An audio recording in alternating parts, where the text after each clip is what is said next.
శ్రీ అక్కలకోట మహారాజు చరిత్ర 5వ అధ్యాయం. గురువులకు గురువు.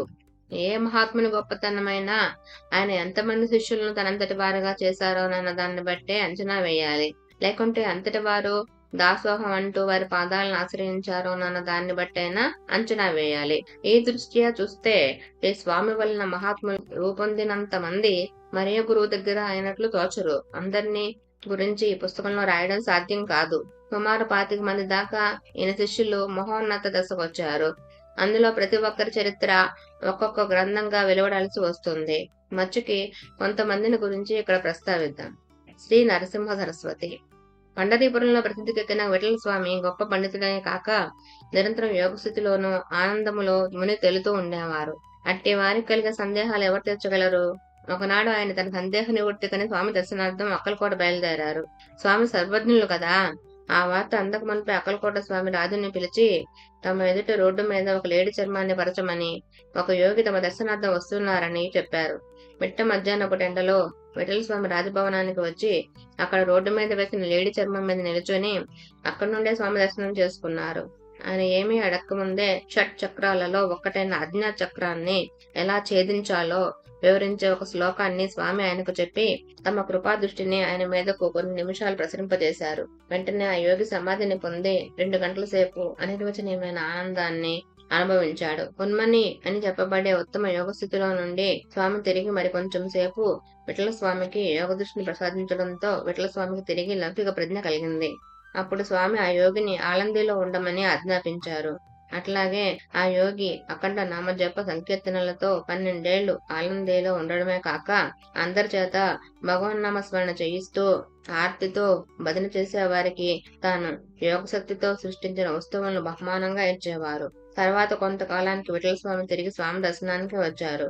రామ మందిరంలో ఉన్న విఠల స్వామి ఇంకా రాకముందే ఆయన్ను ఉద్దేశించి నవ్వుతూ, ఏమిటి ఇంకా ఆ వేశ్యను వదలలేదా అన్నారు.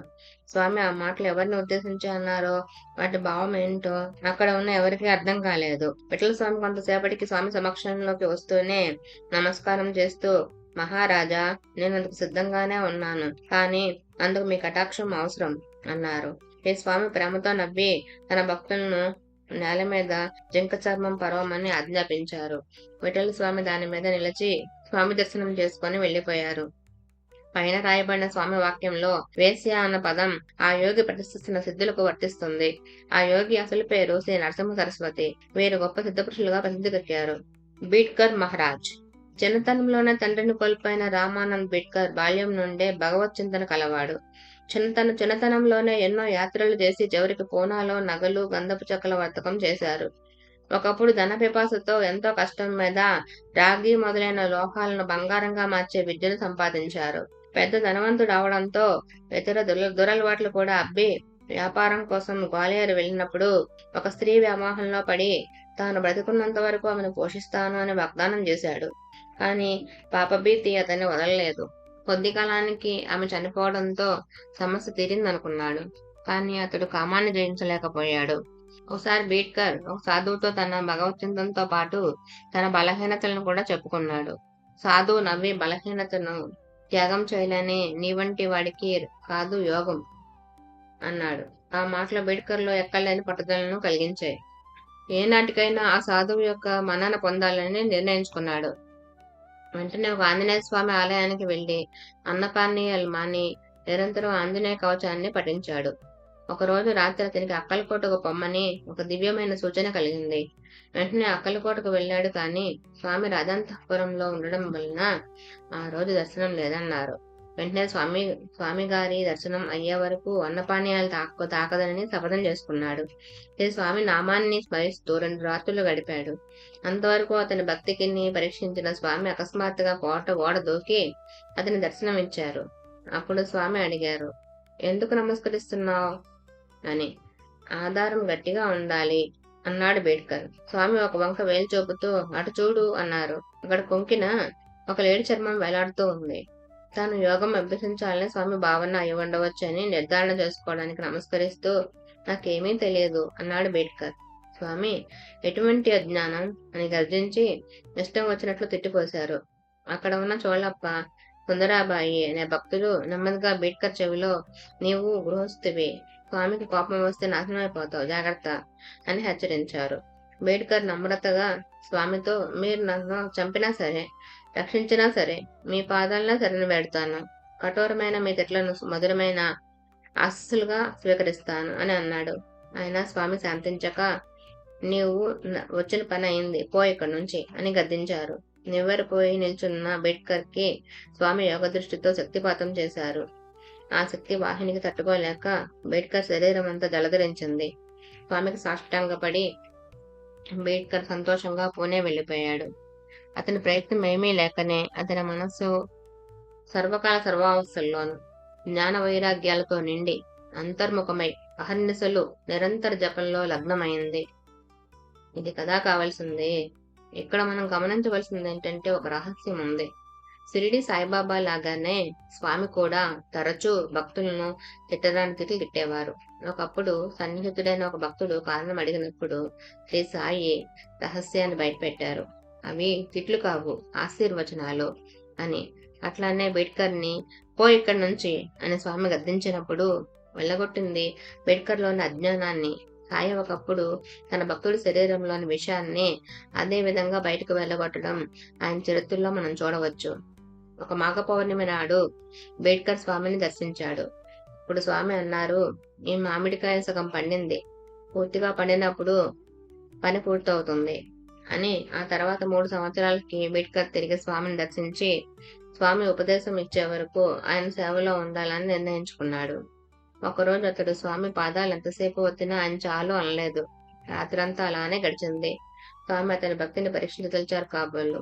తెల్లవారుజామున ఒక నాగుపాము స్వామి పాదాల మధ్యకు వచ్చి పడగెత్తి బుసగొడుతూ బేడ్కర్ కు ఎదురుగా నిలబడింది. బేడ్కర్ చలించలేదు. పైగా ఇలా అనుకున్నాడు, స్వామి సేవ చేస్తూ చనిపోవడం కూడా అదృష్టమే. అకస్మాత్తుగా స్వామి లేచి కోపంతో, నీవు మొండి రాక్షసుడివి అంటూ గట్టిగా చెంప మీద కొట్టి, మొండివాడా, ఓ బయటికి అని అరిచారు. ఆనంద పారవస్యంతో బేడ్కర్ స్పృహ లేకుండా పడిపోయాడు. భక్తులు అతన్ని పక్క గదిలోకి తీసుకుపోయారు. మర్నాడు స్పృహ వచ్చేటప్పటికీ బేడ్కర్ ఆనందంతో తనకు కలిగిన సమాధి అవస్థను గుర్తించాడు. తిరిగి అతడు స్వామిని దర్శించినప్పుడు ఆయన అన్నారు, నేనేమైనా నీ పెద్దలకి రుణపడ్డానా? నా సేవ చేసుకుంటూ ఉండు. మహాత్ముల పరిభాషలో ఆ మాటలకు చిన్న పని పూర్తయిందని, 1000 మందికి భోజనం పెట్టించమని అర్థం అన్నమాట. బేడ్కర్ వెంటనే పూణే వెళ్లి 1000 రూపాయలకు సెంట్లు కొని తిరిగి అక్కలకోట గుర్రం మీద బయలుదేరాడు. దారిలో గుర్రం బెదిరి సీసాలు పగిలి అతనికి పెద్ద నష్టం కలిగింది. అయినా చివరికి ఎలాగో స్వామికి మాత్రం భోజనం పెట్టాడు. తర్వాత స్వామి నవ్వుతూ, నీవు నాకు అన్నం పెట్టావు గాని దక్షిణ ఇంకా ఇవ్వలేదు, గురుదక్షిణ ఎంత ఇస్తావు, తగినంత ఇవ్వగలవా అన్నారు. బేడ్కర్ నమస్కరించి, మీరు ఆజ్ఞాపించినంత అన్నాడు. స్వామి అతనికి సందేహించినట్లుగా చూచి, ఇవ్వలేవు అన్నారు. కాని బేడ్కర్ ముమ్మారు స్వామి చేతిని తాకుతూ ఇస్తానని వాగ్దానం చేశాడు. అప్పుడు స్వామి అన్నారు, అయితే నాకు దక్షిణగా నువ్వు బంగారం చేయడం మానాలి అని. స్వామి అటువంటి కోరిక కోరతారని కళ్ళలో కూడా ఊహించని బేడ్కర్ నిర్ఘాంతపోయాడు. స్వామి చిరునవ్వు నవ్వారు. బేడ్కర్ ఆ విద్యను వదిలివేయడానికి గట్టిగా నిర్ణయించుకున్నాడు. మరోసారి బేడ్కర్ గురు దర్శనార్థం వచ్చినప్పుడు స్వామి అతనిని తమ దర్శనానికి ఇక ముందు రావద్దని, నర్మదా నది ప్రదక్షిణం చేయమని ఆజ్ఞాపించారు. ఆజ్ఞానుసారం నర్మదా ప్రదక్షిణకు వెళ్లిన బేడ్కర్ దారిలో పెద్ద పులుల వలన, పాముల వలన అనేక ప్రమాదాలకు గురి అయ్యాడు. కానీ స్వామి కృప అతన్ని రక్షిస్తూనే ఉన్నది. ప్రదక్షిణ పూర్తి అయ్యే సమయానికి నర్మదా నది దేవతా రూపంలో ఆయనకి దర్శనమిచ్చింది. అంతేకాక ఆమె శ్రీ వాసుదేవానంద సరస్వతి, శ్రీ స్వామి సచిదానంద వంటి మహాత్ములను బేడ్కర్ కు దర్శనం ఇవ్వమని ఆజ్ఞాపించింది. చివరకు మహేశ్వర్ అనే క్షేత్రానికి వెళ్తుండగా శ్రీ అక్కలకోట స్వామి నిర్యాణం చెందారన్న వార్త విని బేడ్కర్ పసిపిల్లవాడిలా శోకించాడు. ఆ రాత్రే స్వామి స్వప్నంలో కనిపించి, నేను చనిపోలేదు, నేను జీవించే ఉన్నాను అని హెచ్చరించారు. దీర్ఘంగా యాత్రలు చేశాక చివరకు పూణే దగ్గర మఠాన్ని స్థాపించి బేడ్కర్ మహారాజుగా ప్రసిద్ధికెక్కి అనేక మందిని ఉద్ధరించి ఏప్రిల్ 4, 1913 నిర్యాణం చెందారు. శ్రీ సీతారాం మహారాజ్ గొప్ప యోగిగా, జీవన్ముక్తుడిగా పేరు పొందిన శ్రీ సీతారాం మహారాజు మొదట సతారా నివాసి అయిన బాపురావు వినాయక్ సుబేదార్ కొడుకు. సీతారాం సవత్తల్లి పెట్టిన కష్టాలను తప్పుకునేందుకు తన 12వ ఏట ఇల్లు వదిలి స్వామి దగ్గరకు చేరుకున్నాడు. స్వామినే తల్లిగా, తండ్రిగా, గురువుగా, దైవంగా భావించి విశేషమైన శ్రద్ధతో ఆయన సేవ చేశాడు. అతనికి విశేషమైన విద్యాభ్యాసం కూడా లేదు. అయినా అతడి భక్తికి మెచ్చి అతని తల మీద చెయ్యి ఉంచి స్వామి ఆశీర్వదించారు. స్వామి ఆశీర్వచనానికి తిరిగేముంది, 6 సంవత్సరాల్లోనే సీతారాం గొప్ప సిద్ధుడయ్యాడు. స్వామి తిరిగి అతన్ని ఆశీర్వదించి, ఎక్కడి నుండి వచ్చావో అక్కడికే వెళ్ళు అని ఆజ్ఞాపించారు. సీతారాం మంగళవేడ వెళ్లి 40 సంవత్సరాల పాటు అక్కడే ఉండిపోయాడు. అహర్నిశలు ఆత్మానందంలో మునిగి ఉండేవారు. ప్రజలందరూ అతన్ని సీతారాం మహారాజుగా గౌరవించి ఆయన ఆశీర్వచనానికి పాత్రులయ్యేవారు. మిట్ట మధ్యాహ్న సమయంలో కరతల భిక్ష చేసేవారు. అంటే భిక్షాపత్రం లేకుండా చేతిలోనే భిక్ష తీసుకోవడం. భోజనానంతరం ధ్యానానికి శ్మశానానికి వెళ్లేవారు. ఆయన అందరికీ చేసే ఉపదేశం ఒకటే, నిరంతరం నామాన్ని స్మరించండి, పాండిత్యం కోసం పాకులాడవద్దు, పరమేశ్వరుని సర్వత్రా చూడండి అని. ఆయనకు తన నిర్యాణ దినం గురించి చాలా ముందే తెలుసు. ఇంకా నిర్యాణ దినం 15 రోజులుందనగా తన భక్తులతో చెప్పారు, మీ పిచ్చి సీతారామికి వెళ్లిపోతాడు అని. పండరీపురానికి 9 మైళ్ళ దూరంలో ఉన్న కరడి అనే గ్రామం వద్ద ఆయన సమాధి చేయబడ్డారు. యవన్ ఔలియా. ఔలియా అంటే అరబ్బీలో యోగి, సిద్ధపురుషుడు అని అర్థం. మైన్ దర్గి అనే ఊళ్ళో గొప్ప ఔలియాగా ప్రసిద్ధికెక్కిన యవన్ ఔలియా అసలు పేరు జమాదర్. అతడు మైన్ దర్గిలో జైళ్లలో ఖైదీల మీద పర్యవేక్షకుడుగా పనిచేసేవారు. ఖైదీల చేత ఆరు బయట పని చేయించి సాయంత్రం అయ్యేసరికి తిరిగి వాళ్లను ఖైదీలో బంధించడం అతని కర్తవ్యం. ఒకరోజు ఒక ఖైదీ తప్పించుకుపోయాడు. త్వరలో ఉద్యోగం నుంచి రిటైర్ కానున్న జమాదార్ అంతకు వరకు ఏ కళంకము లేకుండా వచ్చిన అతని ఉద్యోగానికి తీరని కళంకం ఏర్పడుతుందే అని భయపడ్డాడు. దారిదోచుక మనోవ్యధ ఎక్కువైనప్పుడు ఈ స్వామి నామాన్ని నిరంతరం స్మరించడం మొదలుపెట్టి ఆ ఖైదీ తిరిగి వచ్చినట్లయితే తన ఉద్యోగాన్ని విడిచి స్వామి పాదసేవలో తన జీవిత శేషాన్ని గడుపుతానని ప్రమాణం చేసుకున్నాడు. మరుసటి ఉదయం ఒక కానిస్టేబుల్ గుర్రం మీద వెడుతూ తప్పించుకుపోయిన ఖైదీని ఒక కాలువ దగ్గర చూసి పట్టుకున్నాడు. జడ్జి ముందర జరిపిన విచారణలో తన నేరాన్ని ఒప్పుకుంటూ తాను ఎలా పట్టుబడింది ఆ ఖైదీ ఇలా చెప్పాడు. నేను మొదట పారిపోయి కాలువలో దాక్కున్నాను. అక్కడ నుండి పారిపోదాం అనుకున్నప్పుడు ఒక సన్యాసి కనిపించి నన్ను బెదిరించి అక్కడే ఉంచాడు. అందుకని పారిపోలేకపోయాను అని. తన ప్రార్థన తక్షణం మన్నించిన స్వామి కృపకు జమాదార్ కళ్ళ వెంట ఆనంద బాష్పాలు కారాయి. తక్షణమే ఉద్యోగం విడిచి స్వామివారి సేవలో నిమగ్నుడయ్యాడు. కొద్ది రోజుల తర్వాత ఒకరోజు స్వామి తన చెక్క పాదుకలు అతని మీదకు విసిరి తిరిగి ఇంటికి పొమ్మని గద్దించారు. ఈ పాదుకలను ప్రసాదంగా తీసుకొని స్వామి ఆజ్ఞ ప్రకారం జమాదార్ ఇంటికి వెళ్ళాడు. నిత్యము అతడు ఆ పాదుకలకు పూజ చేయడం సాటి ముసల్మాన్లు ఎవరికి ఇష్టం లేకపోయింది. అతనిని ఇంట్లో నుంచి కూడా వెళ్ళగొట్టారు. అయినా ఓర్పుతో వేరొక చోట తన పూజ సాగిస్తూనే ఉన్నాడు. స్వామి కరుణ వలన అతనికి అన్నం ఎప్పుడూ దొరకపోవడం జరగలేదు. కష్టాలు కోరికలు తీర్చమని వచ్చిన ప్రజలకు శ్రీ స్వామి విభూతిగానే ఆయన పాదాల కింద మట్టిగానే ఇచ్చేవాడు. ఈ ప్రసాదం రామబాణంలాగా పనిచేసింది కాబోలు. అతన్ని అందరూ ఒక సిద్ధపురుషుడిగా పరిగణించారు. అప్పటి నుండి ఆయన మహారాజు పీర్ సాహెబ్ అని పిలువబడేవారు. జాతి, కుల, మత విచక్షణ లేకుండా ప్రజలందరూ రకరకాల కానుకలతో ఆయన దర్శించేవారు. పాదుకులను పూజిస్తుంటే సహించని బంధుకోటి అంతా కానుకలు చూచి తిరిగి ఆయన దగ్గర చేరాలని చూశారు. కానీ ఆయన వాళ్ళను లక్ష్య పెట్టక మైన్ దర్గీలో ప్రత్యేకమైన ఒక మందిరాన్ని కట్టించి అందులో స్వామివారి పాదుకలు పెట్టించి వాటికి పెద్ద ఉత్సవాలు జరిపేవారు. శ్రీ ఆనంద భారతి. స్వామి కటాక్షానికి కులమతాలనే హద్దులు లేవు. ఆయనను తన కులాన్ని గురించి అనేక మంది ప్రశ్నిస్తే రకరకాలుగా చెప్పేవారు. అంతేకాక తాను ఉద్ధరించదలుచుకున్న వ్యక్తి యొక్క కులమతాలను ప్రధానంగా ఆయన ఎప్పుడూ ఎంచలేదన్న సంగతి పైన చెప్పిన పీర్ సాహెబ్ అన్న శిష్యుని చరిత్రలో మనం చూచాము. అట్లాగే జాలరి కులానికి చెందిన లక్ష్మణ్ నిత్యము స్వామి దర్శనం చేసుకునేవాడు. ఒకసారి అతను చేపలు పట్టేందుకు సముద్రం మీదకు వెళ్ళినప్పుడు భయంకరమైన తుఫాన్ చెలరేగింది. తప్పగా పడవ మునుగుతుంది అన్న సమయంలో గట్టిగా స్వామి నామాన్ని స్మరించాడు లక్ష్మణుడు. కానీ ఎక్కడ సముద్రం, ఎక్కడ స్వామి? అయినా స్వామి కరుణా సముద్రుడు కదా, సర్వజ్ఞుడు కనుక భక్తుని ఆర్తనాదం ఎలా వినకుండా ఉండగలరు? భజంతుడిని కేక విష్ణుమూర్తి విన్నట్టు ఈ స్వామి కూడా అదృశ్యమైన తన అభయహస్తాన్ని అతనికి అందించారు. సరిగ్గా ఆ సమయానికి చౌలప్ప ఇంట్లో స్వామి చదరంగం ఆడుతున్నారు. ఆడుతున్న వారల్లా అకస్మాత్తుగా లేచి నిలబడి లక్ష్మణ్ మునుగుతున్నాడు, లక్ష్మణ్ మునిగిపోతున్నాడు అని అరిచి మునిగిపోతున్న మనిషిని పైకి లాగినట్లు అభినయించారు. ఏమీ అర్థం కాక ఆయన కేసు చూస్తూ ఉన్న భక్తులందరికీ ఆశ్చర్యం కలిగించిన విషయం ఏంటంటే స్వామి చేతి నుండి కొన్ని నిమిషాల పాటు ఉప్పు నీరు బొట్లు బొట్లుగా కారింది. 8 రోజుల తర్వాత లక్ష్మణ్ స్వామిని దర్శించి ఏడుస్తూ ఆయన పాదాలపై పడి ఇలా అన్నాడు, మీరే నన్ను కాపాడుకుంటే నేను చనిపోయేవాణ్ణి. ఈ క్షణం నుంచి ఈ శరీరం నాది కాదు, మీకే అర్పిస్తున్నాను.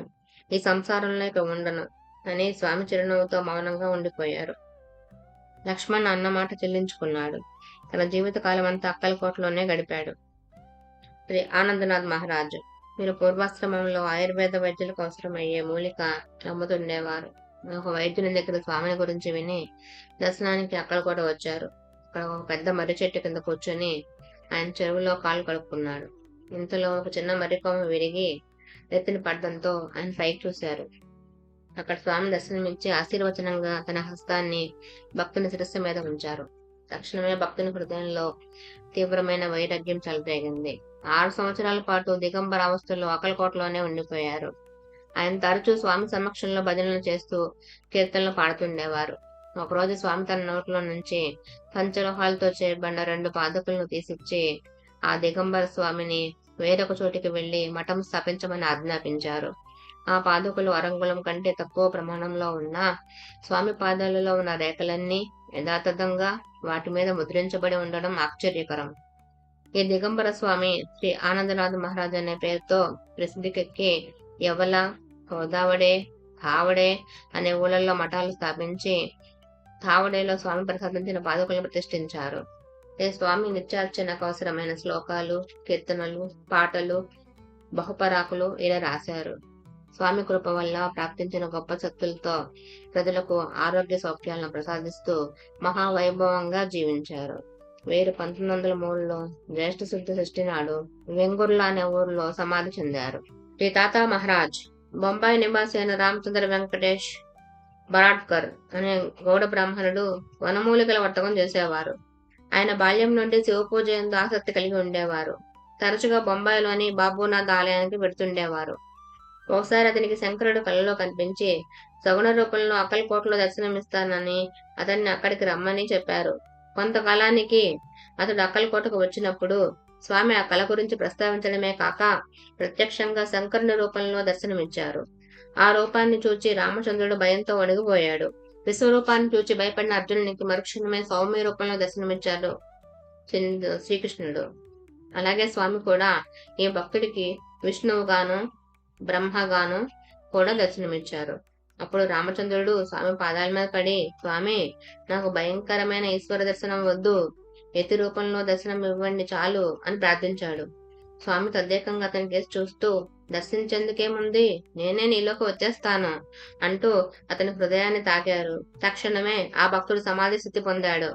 సమాధి స్థితిలో పాటు శ్రీ స్వామి కటాక్షం వలన సర్వసిద్ధులను పొందిన ఆ భక్తుడు ఈ తాతా మహారాజుగా ప్రసిద్ధికెక్కి తన శక్తితో తన భక్తుల కోరికలు తీరుస్తూ రోగాలను నివారిస్తూ అనేక మందిని పరమార్థం వైపు నడిపించారు.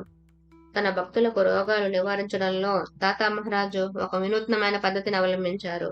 రోగి చేతి నుండి తీర్థాన్ని స్వీకరించి దాని ద్వారా రోగాన్ని హరించేవారు. శ్రీ స్వామి నిర్యాణం చెందిన తర్వాత కూడా శ్రీ తాతా మహారాజు తన భక్తులతో తన గురువును గురించి ఇలా పలికేవారు, స్వామి ఇప్పటికీ ఈ లోకంలో జీవించి ఉన్నారు, నేను ఆయన్ని చూపగలను అని. బాలకృష్ణ బువ్వ సూరాత్కర్ బాల్యంలో స్వామి భక్తులైనప్పటికీ దయానందుని ఉపన్యాసాలు వినడం వలన యవ్వనంలో ఆ భక్తిని పూర్తిగా కోల్పోయాడు. ఒకసారి తాతా మహారాజు బాలకృష్ణ బువ్వకు ఈ స్వామి శక్తిని గూర్చి చెప్పడమే కాక ప్రత్యక్షంగా 8 రోజుల పాటు సమాధి స్థితిని అనుభవింపజేశారు. ఈ రంగోలీ మహారాజు కొల్హాపూర్ రాజుగారి ఆస్థానంలో పనిచేసే ఒక విశ్వబ్రాహ్మణ కుటుంబంలో జన్మించారు శివరాం బావడ్గేకర్. అతని 8వ ఏట అతని మేనత్త స్వామి దర్శనానికి అతన్ని తీసుకెళ్ళింది. ఆ పిల్లవాడిని చూస్తేనే స్వామి, ఈ పిల్లవాడిని నాకు ఇస్తావా అని అడిగి ఆమె సమాధానం కోసం ఎదురు చూడకుండానే అతన్ని తన ఒడిలో కూర్చోబెట్టుకుని రంగోలీ మహారాజు అన్న పేరుతో సంబోధించారు. కుంభార్ అంటే కుమ్మరి. కుంభార్ గల్లీలో నివసించే కుంభార స్వామి సేవ చేయమని, ఆజన్మ బ్రహ్మచారిగా ఉండిపోమ్మని, ఆసేతి హిమాచల పర్యంతం దేశ సంచారం చేయమని ఆ పిల్లవాడితో చెప్పి శ్రీ స్వామి అతడి మీద ఒక కాషాయ వస్త్రం కప్పారు. రంగోలీ మహారాజులో ఏ సంస్కారం మేల్కొన్నదో గాని సరిగ్గా స్వామి చెప్పినట్లే చేసి చాలా శక్తిమంతుడిగా రూపొందాడు. అయినా తన శక్తిని ఎవరికీ తెలియకుండా ఉండేలాగా దాచుకున్నారు. 1924లో ఆయన షిరోడా వచ్చినప్పుడు గూఢచారి అని అనుకున్నారు.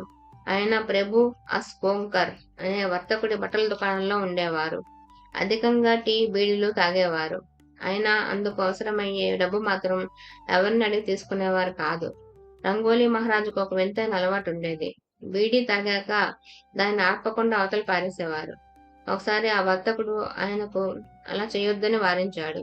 దానికి రంగోలీ మహారాజు ఇలా సమాధానం చెప్పారు: రామా, ఆంజనేయుడు నిన్ను మంచి దెబ్బ కొడతాడని, నీ అంగడి లేకుండా పోతుందని తెలుసుకో. ఆయన అన్నట్లుగానే 1 సంవత్సరంలో ఆ వర్తకుడు వ్యాపారంలో దివాళా తీశాడు. రంగోలీ బాబా ఈశ్వరభావం మూటపడేటట్లు చాలా అందంగా రంగోలీతో ముగ్గులు వేసేవారు. ఆయన వేసిన రంగోలీని ప్రజలంతా మంత్రముగ్ధులై చూస్తుండేవారు. 1941 ప్రాంతంలో వీరు సిద్ధి పొందినట్లు తెలుస్తుంది కానీ ఆయన సమాధి ఎక్కడా లేదు.